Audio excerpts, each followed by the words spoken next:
Operation बुनियान मरसूस की कामयाबी पर सेनेट में मुत्तफिका करारदाद मंजूर कर ली गई।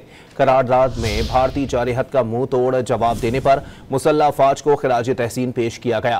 करारदाद में कहा गया कि ऑपरेशन में पाकिस्तान की खुद मुख्तारी का तहफ़्फ़ुज़ किया गया। अफवाज ने भारत को वाज़ेह पैगाम दिया कि पाकिस्तान को मैली आंख से नहीं देख सकता। ऑपरेशन बुनियान मरसूस की कामयाबी पर सेनेट में मुत्तफिका करारदाद मंजूर कर ली गई। करारदाद में भारतीय जारहत का मुंह तोड़ जवाब देने पर मुसल्लह अफवाज को खिराज तहसीन पेश किया गया। करारदाद में कहा गया कि ऑपरेशन में पाकिस्तान की खुद मुख्तारी का तहफ़्फ़ुज़ किया गया। अफवाज ने भारत को वाज़ेह पैगाम दिया कि पाकिस्तान को मैली आंख से नहीं देख सकता। ऑपरेशन बुनियान मरसूस की कामयाबी पर सेनेट में मुत्तफिका करारदाद मंजूर कर ली गई। करारदाद में भारतीय जारहत का मुंह तोड़ जवाब देने पर मुसल्लह अफवाज को खिराज तहसीन पेश किया गया।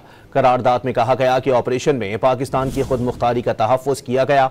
अफवाज ने भारत को वाज़ेह पैगाम दिया कि पाकिस्तान को मैली आंख से नहीं देख सकता।